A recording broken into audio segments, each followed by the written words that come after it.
I've written about this because I think clients, they approach a transition like retirement with so much focused on like, when should I start Social Security? And like, how do I transition to like taking money out of my portfolio and enrolling in Medicare and those sorts of things? And not nearly as much effort and emotional energy is put into what are you going to do with your time, and how are you going to like fill your cup in a way that your career or your business or whatever you were doing when you were working, provided you some sort of intrinsic value and made you feel good about your contributions to the world. So, like, how are you going to replace that feeling? And so I talk with clients a lot about that of like, what are you going to do with your time? And I don't necessarily mean like, give me an answer right now. I'm just more posing the question. And it's something that it's okay for you to figure out through exploration in retirement. I mean, that's what retirement is for you to have your own time to do what you want and explore new things, but to just be mindful of like, if you worked one-on-one helping someone as part of your career, how are you going to fill that same sort of need, that void for you, fill that cup? I love that phrase for you in retirement. How are you going to help someone so that you can feel good about what you're doing and not feel this like sort of empty feeling? I think the days of people retiring and sitting on the couch and golfing and not doing anything, like that's past. Like, people don't do that anymore.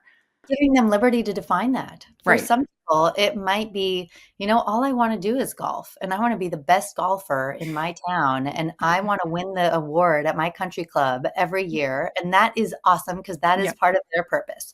But Hmm. having them really like, I really love what you're saying. It's thinking about their money as a tool to help them do what they want with their time. They're both Hmm. so intrinsically linked. Like your Hmm. money and your time and your voice are your resources. That's it. Mm. You're given your money, your time, your voice, your presence. Yeah. That's all you have as a human. Yeah. Have impact. So, Um, Marla, I am curious though, do you think that DIY or do it yourself wealth management prevents you from unlocking purposeful wealth? Like, are there roadblocks that you might be seeing that if you worked with an advisor, they would help you see those easier? um, I think it's a tricky question because so many people they're different. Does it Mm-hmm. prevent you? No, not at all. If you want to Mm-hmm. be a DIY investor focused on purpose, you know, you certainly could. Nothing's preventing you. And I think a lot of people go into the venture capital world and become angel investors because that's exactly what they're looking for. They want to align their money with their purpose. And it's, I think, a part of the rise in, so many women angel funds and women Mm-hmm. venture funds, Mm-hmm. people that have been female executives and have a lot of capital. And they're like, I want to help other women not go through what I went through. Mm-hmm. And I want to help them launch companies and be more independent. So there's like this linkage between their history, their values, and their impact. And they can certainly do that alone. The I think where an advisor really comes in and can help is where you think about you have the whole pie. Let's say all of your assets are included in this pie, and you think about how do you balance what goes in the pie. And I'll just reflect on myself. I actually needed help where I thought, I know that there is different asset locations, and this is getting a little bit geeky for I don't know who your listeners are, but different asset locations should be optimized for different products inside that structure in order to optimize for tax or whenever I want it to be liquidated or the purpose that that money is coming together for Mm-hmm. and will be decumulating at some point in the future.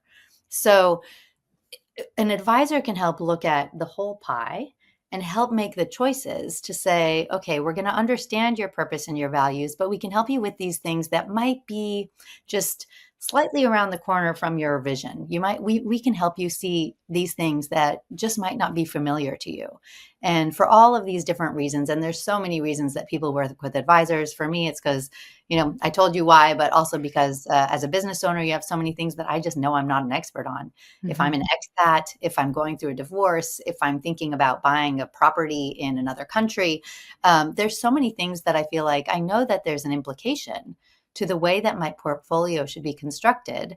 And I know it matters, but I just need some help. I want, even if it's just a thought partner to kind of talk through how should I think through these things, help me really clearly identify the impact and then help me understand what slice of the pie gets allocated to which types of exposures so that I'm not making a mistake. so that I'm not doing something that I shouldn't be doing. And I think at the end of the day, as it relates to money, most people just want to know, am I okay? Am I making the right choices? Am I doing the right things for myself?